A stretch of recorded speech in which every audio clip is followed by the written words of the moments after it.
मुंबई में Maharashtra BJP transport cell की ओर से मराठी बोला महाराष्ट्र जोड़ो सम्मेलन का आयोजन किया गया। यह कार्यक्रम नवभारतीय शिव वाहतुक संगठन के 9वें स्थापना दिवस के मौके पर रखा गया, जिसमें बड़ी संख्या में ऑटो रिक्शा और टैक्सी चालक शामिल हुए। इस कार्यक्रम का मुख्य उद्देश्य गैर मराठी ऑटो और टैक्सी चालकों को मराठी भाषा का सम्मान करने और सरकार द्वारा तय समय सीमा के भीतर सामान्य मराठी बोलना सीखने के लिए प्रेरित करना था। कार्यक्रम में महाराष्ट्र के परिवहन मंत्री प्रताप सरनाईक और बीजेपी नेता एवं ट्रांसपोर्ट सेल चेयरमैन हाजी अराफत शेख भी मौजूद रहे। इस दौरान सैकड़ों ऑटो और टैक्सी चालकों ने परिवहन मंत्री प्रताप सरनाईक की मौजूदगी में मराठी सीखने और बोलने की शपथ ली। राष्ट्र जोड़ा जो आपने मुहिम छेड़ी है और यहाँ पर माननीय आशीष शेलार जी, रामदास अठवले जी और ट्रांसपोर्ट मंत्री वो भी थे, इधर उपस्थित थे। तो क्या पूरे सभा का आज इतना ही कहूँगा कि आज नव भारतीय शिव वाहतुक संगठन को 21 साल का वर्धापन दिन मनाया जा रहा हूँ। इस वाहतुकदारों को, रिक्शा चालक, टैक्सी चालक, टेम्पो चालक, ट्रक चालक, वाहतुकदारों और ट्रांसपोर्टरों की सेवा करते करते इस हाजी अराफा शेख को पूरे 21 साल हुए। भारतीय जनता पार्टी में आकर 9 साल पूरे कंप्लीट हुए। आज उसी के लिए वर्धापन दिन का कार्यक्रम लगाया गया था। कुछ महीने पहले एक ऐसा महाराष्ट्र सरकार की तरफ से फरमान आया कि आपको मराठी बोलनी ही पड़ेगी, कंपलसरी लिखना पड़ेगी, बोलना पड़ेगी। अगर तुमने मराठी बोला नहीं, सीखा नहीं तो आपका लाइसेंस कैंसिल किया जाएगा, परमिट कैंसिल किया जाएगा। इस तरीके का फरमान आ गया।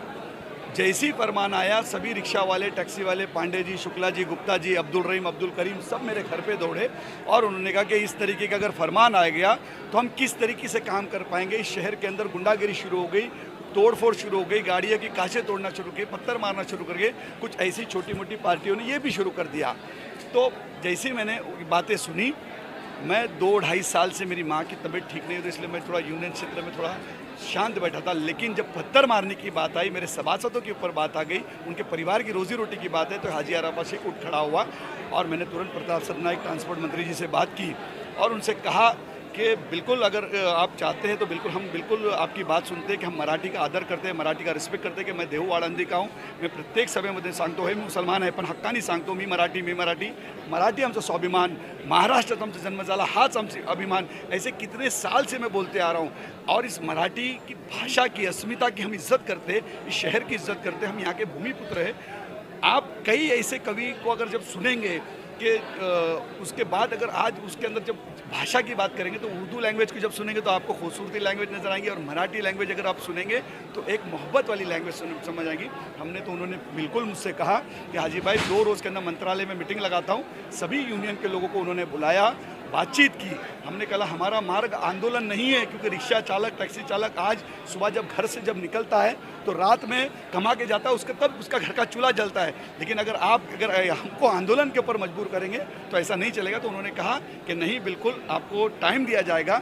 उन्होंने बहुत अच्छा काम किया। प्रताप सरनाईक जी ने 200 पेज की किताब जो थी सरकार की, उसको 2 पेज में लेके आए और उस किताब के अंदर मला इथे जायचं आहे, माझ्याकडे सुट्टे आहे, ताई बसा, आई बसा, मामा बसा, मौशी बसा, मी तुम्हाला घेऊन जातो, ऐसी जुजबी मराठी बोलना सीखना है। तो हमने बिल्कुल कहा कि हमको 6 महीने का मुद्दत दो। हम 6 महीने में 100% जुजबी मराठी नहीं, 100% मराठी हमारे पदाधिकारी, हमारे सभासद, रिक्शा चालक, टैक्सी चालक मुंबई शहर में बोलेगा। इसकी जिम्मेदारी हम लेते और हमने तुरंत वो कार्ड उनका लिया सरकार का और 5 लाख कार्ड पूरे मुंबई और महाराष्ट्र में हमने अपनी यूनियन नव भारतीय शिव वाहतुक संगठन की तरफ से देने की शुरुआत की। यही आज खास तौर पर उनके सामने रामदास अठवले जी केंद्रीय मंत्री थे, आशीष शेलार मंत्री महोदय थे, प्रताप सरनाईक ट्रांसपोर्ट मंत्री थे और ख़ास तौर पर मेरे दोस्त प्रवीण दरेकर मंत्री महोदय यहाँ पहुँचे और उनके सामने सभी भाइयों ने, मुस्लिम भाइयों ने, पांडे जी, शुक्ला जी ने, अब्दुल रहीम, अब्दुल करीम ने हाथ उठाकर उस कार्ड को लेकर शपथ ली कि हम मराठी सीखेंगे, मराठी बोलेंगे। मैं उन पार्टियों को कहूँगा कि जब हम खुद बोलने को तैयार हैं, हम खुद सीखने को तैयार हैं, तो बिल्कुल किस बात का झगड़ा है, झगड़ा ना करें। हम लोग इस मुंबई शहर की जान है, पहचान है। कोई पर्यटक मुंबई में जब उतरता है तो सबसे पहला इन रिक्शा वालों से मिलता है, टैक्सी वाले से मिलता है। ये जागतिक शहर है, इस शहर के अंदर पत्थर मारना, गुंडागिरी करना ये नहीं चलेगा। और इसके लिए अगर तुम इस तरीके की कानून हाथ में लेंगे तो कानून और सरकार बहुत मजबूत है। महाराष्ट्र के मुख्यमंत्री देवेंद्र फडणवीस यानी हमारे देवा भाव बहुत मजबूत है।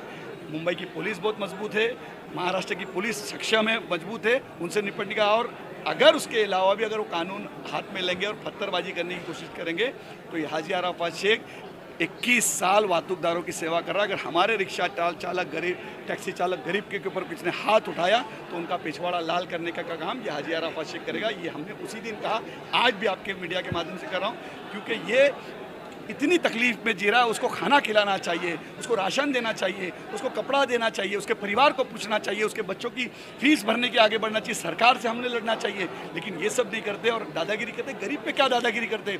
आप एक तरफ कहते कि मैं हिंदुओं का राजा हूँ, मराठियों का राजा हूँ। आप भाषण में शुरुआत करते, पहले शुरुआत करते थे माझे जमलेले मराठी बांधवानो, आप कहते कि माझे जमलेले हिंदू बांधवानो।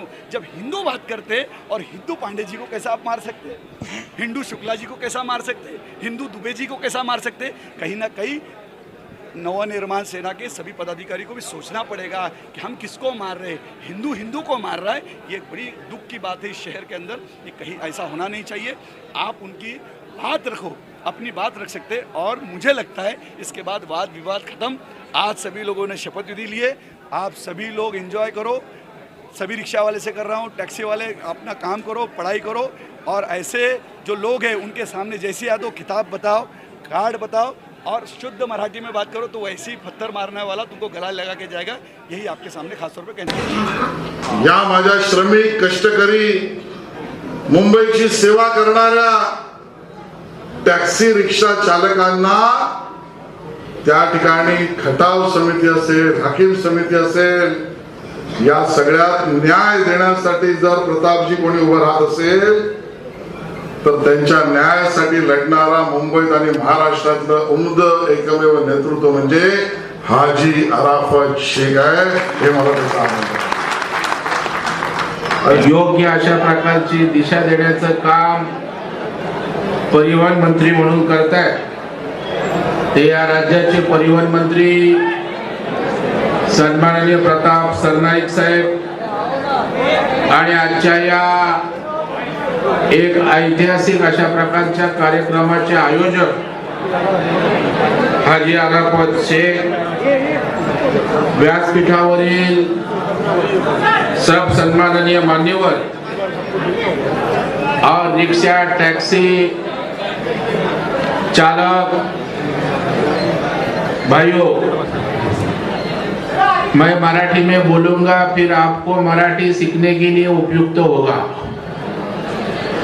आज या ठिकाणी हाजी अराफत शेख यांना मनापासून धन्यवाद देतो की आपल्या या चालकांसाठी मराठी बोलण्याची शपथ आणि त्याचबरोबर त्यांच्या हक्काच्या रक्षणासाठी जाहीर अशा प्रकारचा कार्यक्रम घेऊन एक जबरदस्त असा विश्वास या सगळ्यांना दिला।